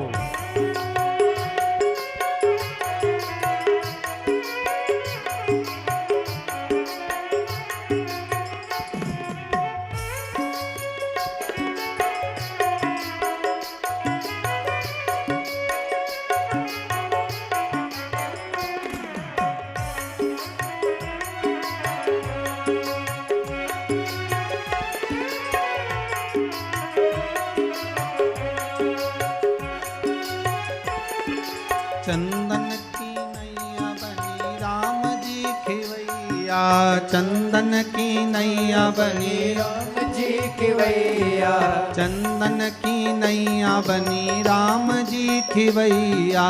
चंदन की नैया बनी राम जी खिवैया। अरे शंभो लगा देंगे पार, ओ भोले बाबा शंभो लगा देंगे पार, ओ भोले बाबा शंभो लगा देंगे पार, ओ भोले बाबा जाना है हमको कैलाश, ओ भोले बाबा जाना है हमको कैलाश, ओ भोले बाबा जाना है हमको कैलाश, ओ भोले बाबा। ओ हमको कैलाश बोले, हमको कैलाश, हमको कैलाश बोले हमको कैलाश, ओ हमको कैलाश बोले, हमको कैलाश। हमको कैलाश बोले हमको कैलाश। अरे जाना है हमको कैलाश, ओ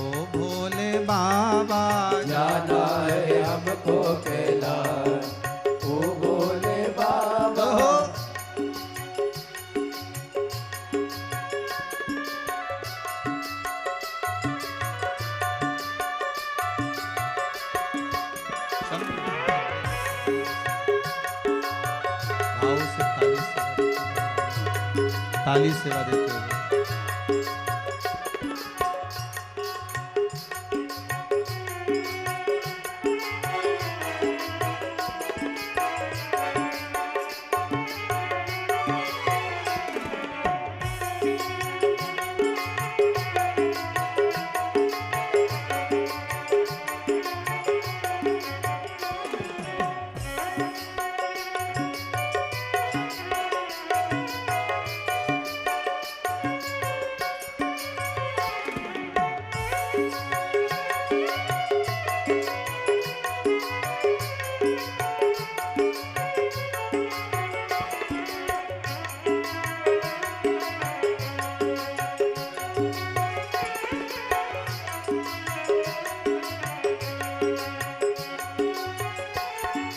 काहे की माला बनी कौन नाम जपना, काहे की नैया बनी कौन है कि भैया, काहे की या बनी कौन नाम है कि जपना, भैया, काहे की नैया बनी कौन है कि भैया, काहे की माला बनी कौन नाम जपना, काहे की माला बनी कौन नाम जपना, कौन लगा देगा पार, ओ भोले बाबा कौन लगा देंगे पार, ओ भोले बाबा जाना है हमको कैलाश, ओ भोले बाबा जाना है हमको कैलाश, ओ भोले बाबा हमको कैलाश, बोले हमको कैलाश, ओ हमको कैलाश भोले हमको कैलाश, कैलाश बोले हमको कैलाश, हमको कैलाश भोले हमको कैलाश, हमको कैलाश, ओ भोले बाबा जाना है हमको कैलाश, ओ भोले बाबा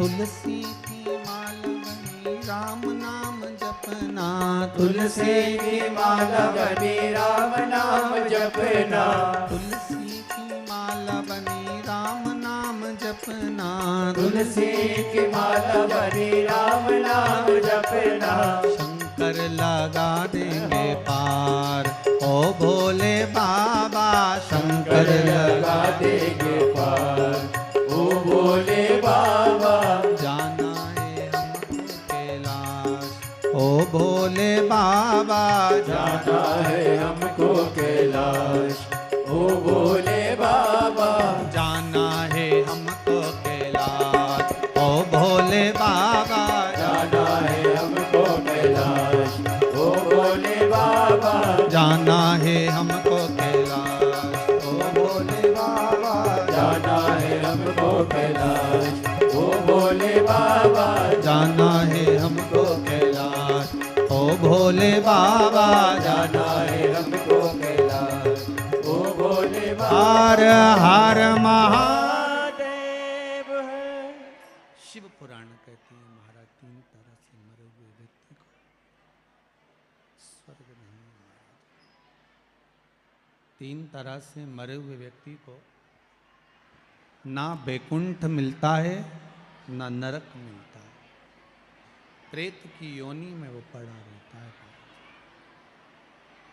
प्रेत की योनि में पड़ा है। न स्वर्ग है न नरक। बिंदु पानी में डूबकर मरा, इसलिए प्रेत योनि में चला गया। प्रेत की योनि में। और चंचुला देवी को मालूम पड़ा, जब चंचुला देवी को यह मालूम पड़ा कि मेरा पति प्रेत योनि में पड़ गया, उसकी मुक्ति नहीं, मोक्ष नहीं, क्या करा जाए। सारे नगर के लोग, गांव के लोग काशी जा रहे थे, सारे नगर के लोग, गांव के लोग काशी जा रहे हैं, उनके साथ में चंचुला देवी काशी जा रही है। आपको पहले भी कथा में कहा है, काशी अभिमुक्त नगरी है, मोक्ष नगरी। काशी अभिमुक्त नगरी है, मोक्ष नगरी। उस अभिमुक्त नगरी की ओर जा रहे। शिव पुराण की कथा कहती है, 2 कदम भी हम अगर शंकर के मंदिर की ओर, शिव के द्वार की ओर बढ़ते हैं तो कहीं हमारा भाग्य प्रबल हुआ होता है, तब जाकर हम शंकर के द्वार पहुंचते हैं।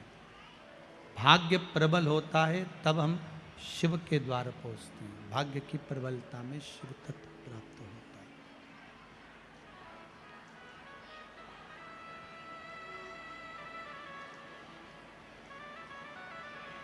लोग कहते हैं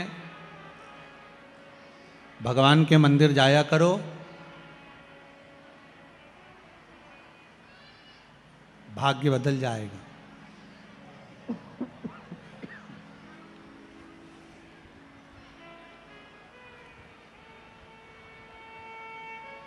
भगवान के मंदिर जाया करो, भाग्य बदल जाएगा। शिव महापुराण की कथा कहती है, जिस दिन मंदिर जाने का मन में विचार आ गया ना, उसी दिन से भाग्य बदल जाएगा। मंदिर जाओगे तब बदलेगा। और शिव पुराण तो यह कहती है, जिस दिन मन में भाव आ गया कि मुझे शंकर की कथा में जाना है, मुझे मंदिर जाना है, मुझे देवालय जाना है, मुझे तीर्थ जाना है, मुझे शंकर के द्वार जाना है, उसी दिन भाग्य बदल जाएगा। बस मन में भाव आना चाहिए तो भाग्य बदल। चंचुला देवी काशी चली, और काशी में चंचुला देवी, उसका मन नहीं था, क्योंकि कभी उसने दान करा नहीं था, कभी धर्म करा नहीं था, कभी पुण्य करा नहीं, कभी सत्कर्म करा नहीं। ना दान करा, ना धर्म करा, ना पुण्य करा, ना सत्कर्म करा। जो कभी भगवान का भजन करा होता है, उसी का चित्त भगवान के भजन में लगता है। कभी नहीं करा उसने भजन, फिर भी काशी गई, और काशी में जाकर एक स्थान पर बैठी थी, तभी उसको शिव महापुराण की कहीं कथा हो रही थी, और उसकी आवाज उसके कानों में पड़ गई। जैसे जंगल में शेर धाड़ता है और छोटे छोटे जो जानवर होते हैं, जीव होते हैं, वो भाग जाते हैं, उसी तरह शिव महापुराण की कथा कहती है कि शिव महापुराण की जहां गर्जना होती है, शंकर की कथा जहां होती है, और जितने दूर तक शिव महापुराण की आवाज जाती है, उतने दूर तक जितना पाप कर्म हो रहा होता है, वो सब समाप्त हो जाता है। पाप कर्म समाप्त, छल कपट बेईमानी प्रपंच पाप आदि कर्म समाप्त हो। जितने दूर तक जाओ,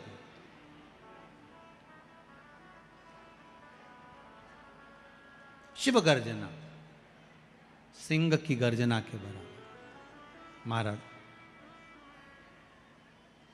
कथा सुनी, मन में शिव समाहित हुआ। कथा क्या देती है? तो कहा शंकर को हृदय में बिठा देती।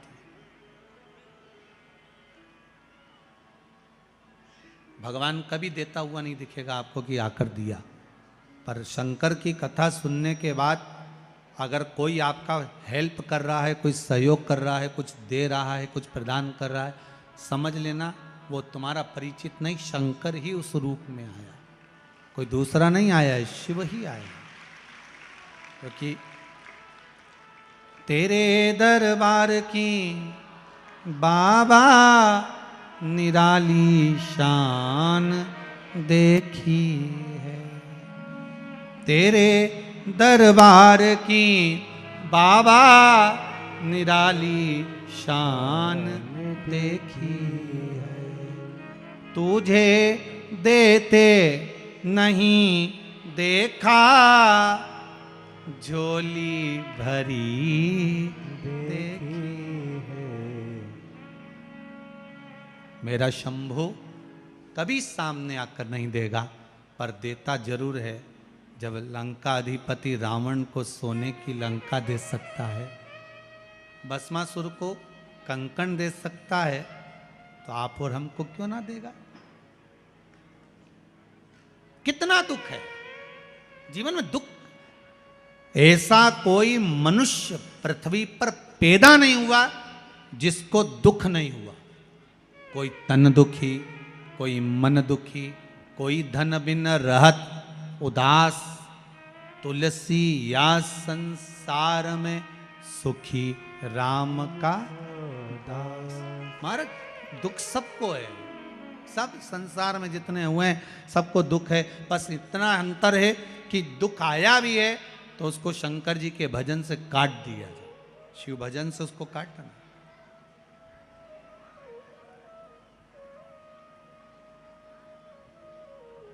इस पत्र में एक माता ने पत्र लिखा है छोटा सा कि गुरुदेव अब इतने लोग बैठे हो, माइक भी पहुंचाएं तो किसके पास पहुंचाएं, और माइक पहुंचेगा तो 1 घंटे में पहुंचेगा। इसलिए नहीं तो हम तो आप लोगों को खड़ा करके बुलवा सकते थे, पर हम नहीं बुलवा रहे। इसमें पत्र में लिखा है, मेरा बेटा 14 साल तक प्रयास करता रहा सरकारी जॉब की, नहीं हुआ, पर 6 महीने पहले बाबा ने कुछ ऐसी कृपा कर दी कि वो बेलपत्री के बीच वाले पत्ते पर जो शहद लगाकर बोला था, वो कर कर मेरा बेटा इंटरव्यू में बैठा और आज उसकी सरकारी जॉब लग गई।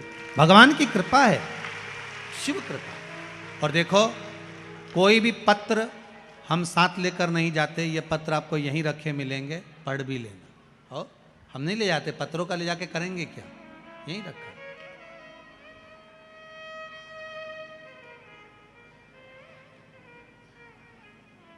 सब यहीं रखा हुआ है, आप तो पढ़ लो।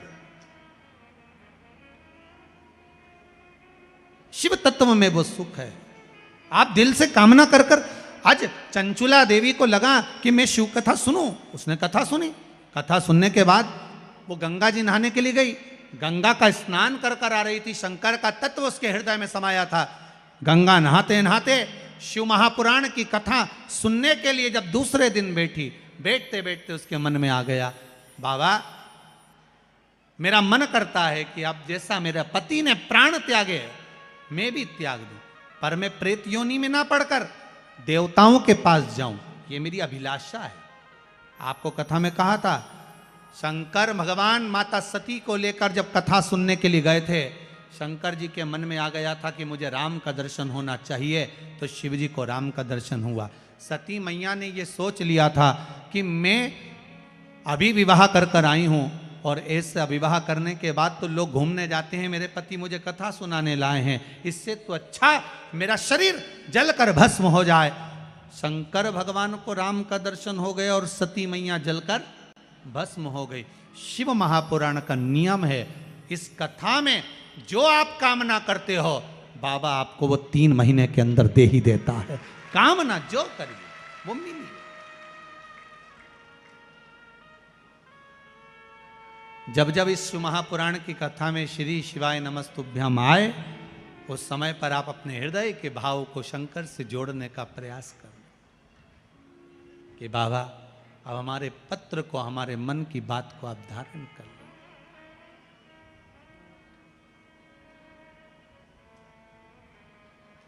तेरा ही दिया मैंने खाया पिया है, तेरा शुक्रिया है, तेरा शुक्रिया है। मुझे भोले बाबा ने बहुत दे दिया है, तेरा शुक्रिया है, तेरा शुक्रिया है। ये जायदाद दी है, औलाद दी है, ये जायदाद बोलिए सब, औलाद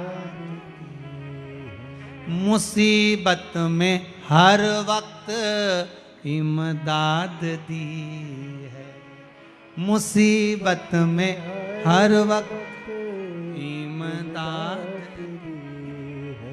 तेरा ही दिया मैंने खाया पिया है, तेरा शुक्रिया है, तेरा शुक्रिया है, तेरा शुक्रिया है, तेरा शुक्रिया। मन में सोच लिया माता चंचुला देवी ने कि मैं मरूं, प्रेत योनि में ना पड़ूं, देव योनि में जाऊं।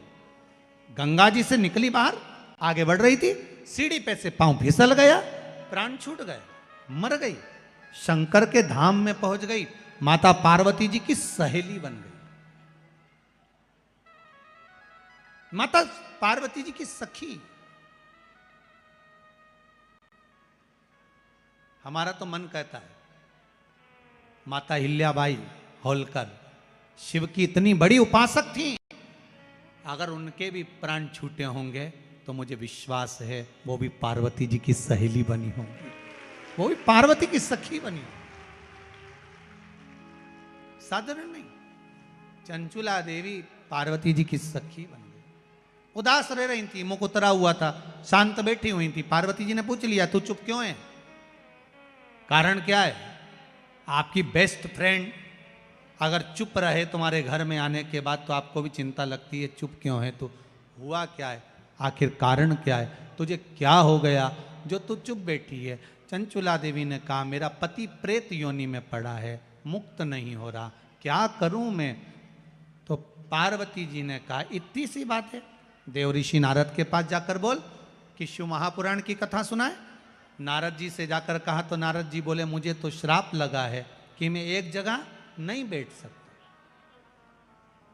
ये नारद जी को श्राप था कि एक जगह नहीं बैठ सकता। ऐसा श्राप किसी किसी को लगा होता है। जितने लोग कथा में आए और कोई बार बार उठ के जाए, फिर आए, फिर जाए, फिर आए, फिर जाए, समझ लेना नारद जी है। और कोई कोई माताएं बार बार उठ उठ के जाए, फिर आए, फिर जाए, फिर आए, समझ लेना नारद जी अकेले नहीं आए, अपनी अम्मा को भी लाए। श्राप लगा तो क्या करोगी? उससे झगड़ा करोगी क्या? बार बार जाएगा आएगा? कुछ नहीं करना, सिर्फ पल्लू लेना, जो बार बार जाए आए उसके पांव पड़ लेना, भैया धन्य है रे नारद करिए। और जो माताएं बार बार उठ के जाए, फिर आए, फिर जाए, फिर, तो उनके भी पांव पड़ लेना, बारी नारद की अम्मा गजब करी तूने, आज तेरे दर्शन इतने सालों में आज हुआ, वो भी सियोर वाला महाराज बोला तब मालूम पड़ा कि तू नारद की अम्मा, गजब। तो जो तुम्हें जाता आता दिखे, बार बार बार बार जाए, समझ लो। स्टेज पे भी कहीं कहा है तो जो किनारे पे बैठे उनसे निवेदन तुम भी पढ़, गजब, अकेला है। चिंता देवर्षि नारद से कही। नारद ने कहा मैं कथा नहीं कह सकता क्योंकि मुझे श्राप लगा है। फिर कौन कहेगा? नारद जी बोले मेरे मित्र हैं तुम्बरू का। क्या नाम है? तुम्बरू का। तुम्बरू का नाम साधारण नहीं है महाराज, प्रैक्टिकल करके देखना। जो बच्चा चिड़चिड़ कर रहा हो, बहुत गुस्सा कर रहा हो, बहुत गुस्सा, जो बहू चिड़चिड़ कर रही हो, जो सास चिड़चिड़ कर रही हो, भाई बंधु कुटुंब कोई चिड़चिड़ कर रहा हो, बहुत क्लेश घर में हो रहा हो, एक कटोरी में पानी लो, तुमरुका जी का नाम लो, शिव जी का नाम लेकर, तुमरुका जी का नाम लेकर थोड़ा सा पानी का आचमन करा दो। 10 मिनट 5 मिनट में एकदम चुप, लड़ी नहीं सकती, गुस्सा आएगा ही नहीं, क्रोध शांत, वो कितनी भी चोटी का से चुप, एकदम वो लड़ाई का जो क्रम होता है ना वो शांत। तुमरुका जी सुख प्रदान। तुम रुका जी बोले कथा तो कह दूंगा, मना नहीं है, पर जोड़े से कौन बैठेगा? शिव महापुराण में कोई जोड़ा से तो भी बैठना चाहिए। जोड़ा कहाँ से लाओगे? क्या करोगे? चंचुला देवी कहती है मैं क्या कर सकती हूँ, वापिस चली गई। पार्वती जी ने पूछा हुआ क्या? जोड़ा कहाँ से लाऊं? तू क्यों चिंता करती है, शिव जी की आराधना कर। जोड़ा बनाने वाला भी वही है, सब काम वही कर सकता है। शंकर भगवान बोले अगर इसको कथा करवाना है, जोड़ा नहीं मिल रहा, शिव जी बोले अपन जोड़ा बनकर जाएंगे। शंकर जी ईश्वर जी बन गए, पार्वती जी गौरा जी बन गई। शंकर गणा, पार्वती गौर, गणगौर बनकर शिव पार्वती 16 दिन तक तैयार हुए, इसलिए गणगौर 16 दिन की होती है इंदौर में गणगौर। कितने दिन की? 16 दिन की गणगौर होती है। पार्वती जी ने 16 दिन श्रृंगार करा, इसलिए पार्वती जी के 16 श्रृंगार हुए। शंकर जी ने 16 दिन श्रृंगार करा, इसलिए हिंदू धर्म में 16 संस्कार हुए। 16 दिन की गणगौर हुई, दूल्हे जैसा फेटा बांधकर श्रृंगार कर कर ईश्वर जी और गोरा जी बनकर शिव जी जैसे ही जा रहे हैं। ईश्वर जी गोरा जी बनकर शंकर पार्वती चल दिए कथा सुनने के लिए। तुम रुका जी कथा को कह रहे हैं, ईश्वर जी और गोरा जी आ रहे हैं, पधार रहे हैं ईश्वर जी गोरा जी। जोरदार ताली बजाकर ईश्वर जी और गोरा जी का स्वागत करिए, आदर करिए। भगवान ईश्वर जी और गोरा जी पधार रहे हैं। शंकर पार्वती दूल्हा बनकर, दुल्हन बनकर, गणा और गौर बनकर, शिव पार्वती ईश्वर जी और गोरा जी बनकर भगवान शंकर की कथा सुनने के लिए जा रहे हैं। महाराज ऐसी शिव महापुराण की पावन कथा, जोरदार ताली बजाकर ईश्वर जी गोरा जी का स्वागत करेंगे। भगवान ईश्वर जी और गोरा जी पधारे हैं। भगवान गणा गौर बनकर कथा का रसास्वादन करते हैं। आज की कथा विराम की ओर जा रही है। कल सुंदर शिव महापुराण की ओर आगे बढ़ते हुए बेलपत्री के जो 3 पत्ते होते हैं, इसमें जो बीच के 2 पत्ते होते हैं नीचे के, जब किसी को थायराइड और शुगर और बीपी की जो शिकायत होती है, उसमें शंकर जी का किस मंत्र का जाप कर कर, किस नाम को लेकर इन 2 पत्तों पर चंदन लगाकर शिव जी को चढ़ाने के बाद खाया जाता है और उससे 5 से 10 मिनट में शुगर लेवल में आ जाती है, उसको श्रवण करेंगे कल की कथा में।